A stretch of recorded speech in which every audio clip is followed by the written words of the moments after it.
It's time for the Sin City Slugfest! Now the beginning doesn't have much worth mentioning as it's mainly the same intro as last week, so we're just going to look at the tournament, and this tournament last week made me audibly go WTF, but in a not so monetizable way. I mean, Double Tap, Slammo, Triton, Freeshipping, Beta, Gigabyte, Mammoth, and Death Roll. Now, Death Roll, Gigabyte, I can totally see them picking them, even Triton, because Triton was still a new robot. But while I love the likes of Slammo, Beta, Mammoth, and kind of Double Tap, but a little bit more because I just think it's funny, they seem like the choices that Battlebots would pick, where they're like, oh man, we gotta put them somewhere. Okay, we'll just put them here, there in the 8th spot. But they've packed them all together, which is kind of surprising.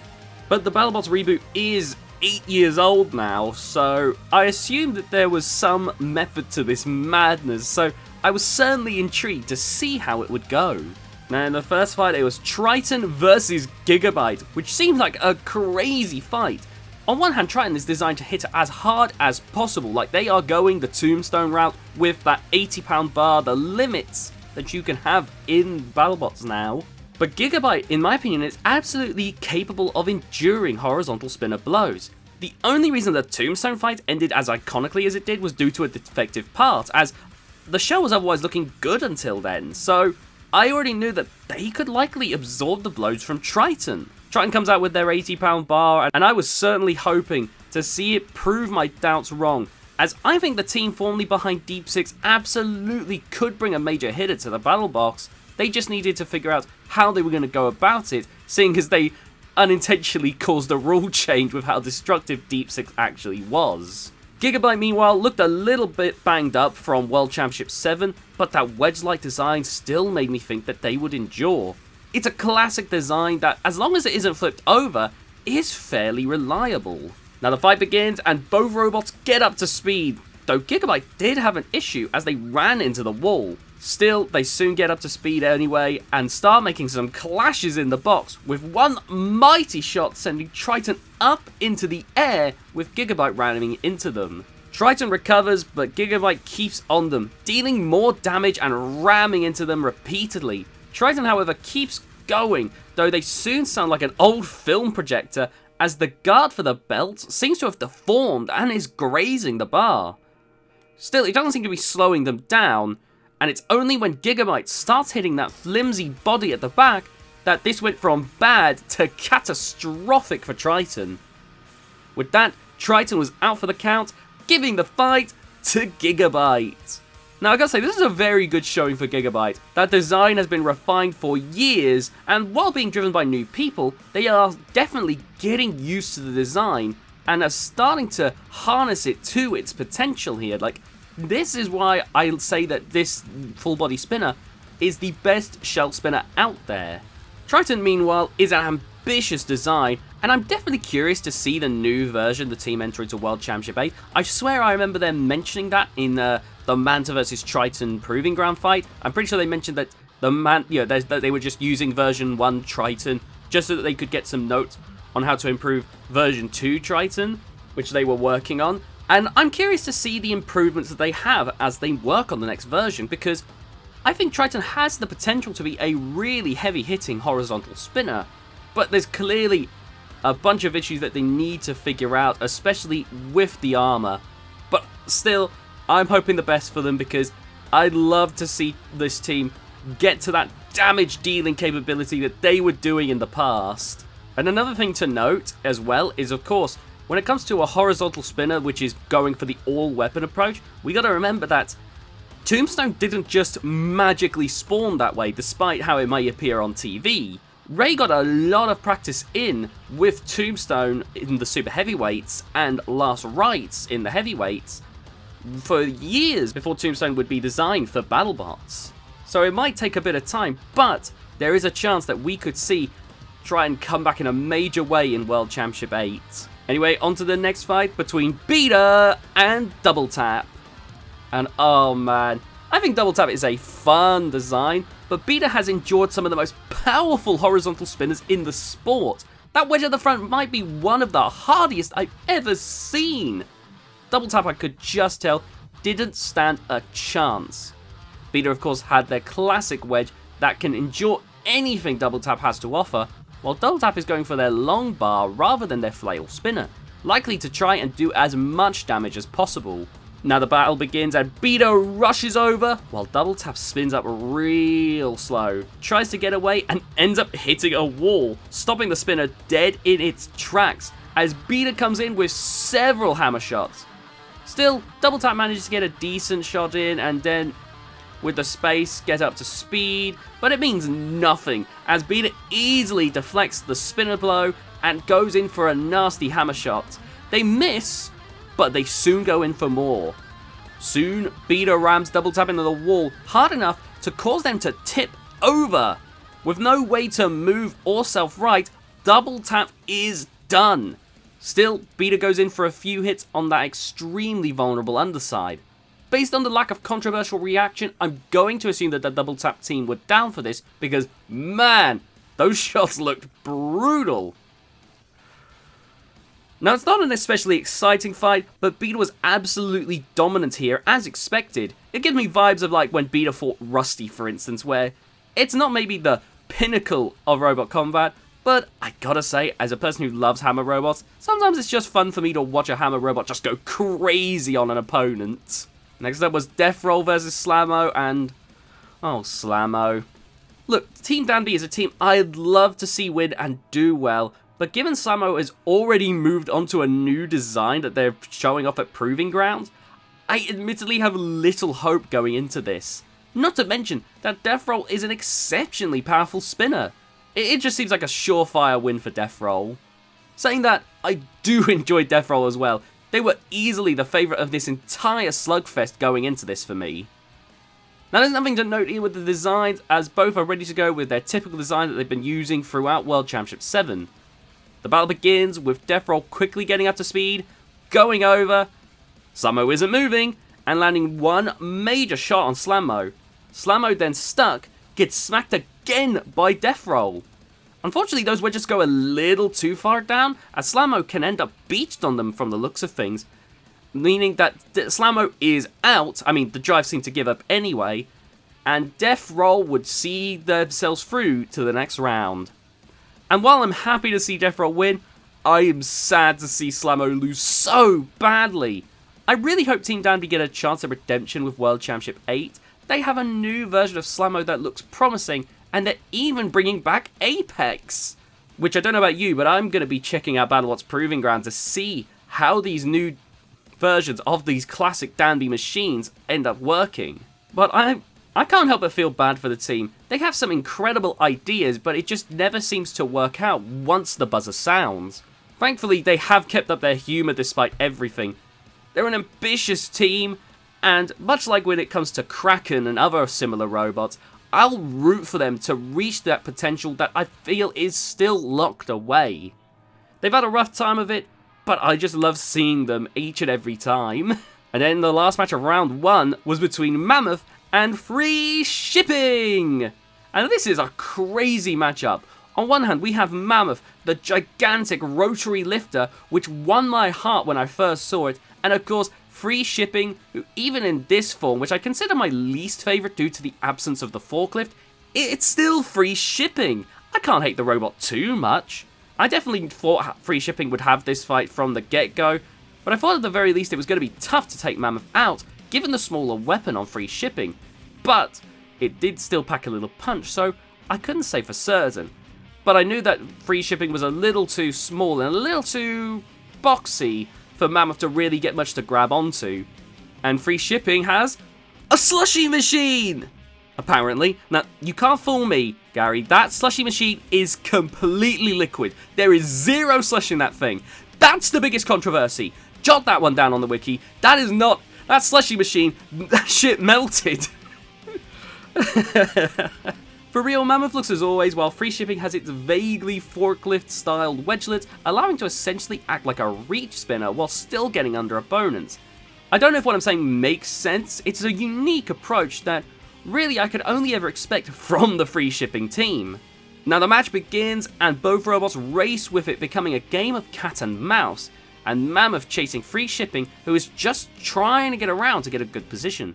But Mammoth gets a decent look in the first 2 exchanges, but soon after some weapon-to-weapon hits, the weapon chain of Mammoth is destroyed! It's so high up, I can only assume that it got broken from Gary Jin's psychic forces. With that, Freeshipping keeps coming in to do some damage before pulling away and going in for some more. With Mammoth being unable to do much of anything now, soon, Mammoth's drive half goes. Still, before Mammoth can be eliminated, Freeshipping's weapon gives out. Still, Freeshipping keeps going, and with enough force, soon the other side of Mammoth's drive would give up the ghost, giving Freeshipping the knockout victory. Now, despite the way that I've been talking about this fight, I'll admit I was a little bit disappointed. Not that I expected it to be anything crazy, as both robots were a bit of a mismatch, but even then, the expected results seemed to limp along, with Freeshipping's weapon randomly dying. You know, it seemed like a fight that should have probably been a lot shorter, or more of a back and forth tussle. It kind of met in the middle. Still a good fight. You know, it was a fun fight still, just I think it could have been better. After that, we had Gigabyte versus Deathroll, and this was a fight I was very curious about. Both robots seemed perfectly capable of doing some major damage to each other, depending on how things worked out. Deathroll was definitely still the clear favourite to me here, as they're very capable of enduring some major damage, and if they got a good Deathroll style shot in, well, Gigabyte may have been in trouble, but at the same time, I felt like Gigabyte, ironically, actually had a better chance of getting a good shot in, depending on how things went. Given that Deathroll doesn't really rely on a wedge to stop a horizontal spinner, like robots like Endgame would. Now the fight begins with the 2 robots racing for each other, but weirdly, Gigabyte wasn't spinning at first, meaning Deathroll starts off getting some nasty shots in. Gigabyte does recover, however, and begins trying to spin up, but Deathroll keeps smacking them about, managing to flip them over. Still, Gigabyte manages to break away, getting up to speed, where they land a colossal shot on Deathroll. Still, Deathroll returns the favour and corners Gigabyte into the shelf to stop the shell from spinning. It takes a moment, but Gigabyte gets a good opportunity to spin up when Deathroll ends up losing a part of its face. At least I think it was a part of its face. They then try to corner Gigabyte in the shelf area again, but this ends up being their ultimate undoing, as one shot lands them upside down, this time in an awkward position in an extremely awkward part of the arena, essentially getting stuck between 2 walls, meaning that Deathroll was unable to continue, and they were counted out, meaning that Gigabyte was going to the finals of the Sin City Slugfest. And I gotta say, this was a shockingly tense fight, with the initial driving error from Gigabyte, half of Deathroll's face coming off, and then the eventual shot itself that caused Deathroll to take itself out in this fight. It had all the drama that you could ask for. Not to mention, both robots landed some major shots on each other. If this fight isn't a candidate for Fight of the Night, then I'll be extremely surprised. On the flip side, we then had Beta versus Freeshipping.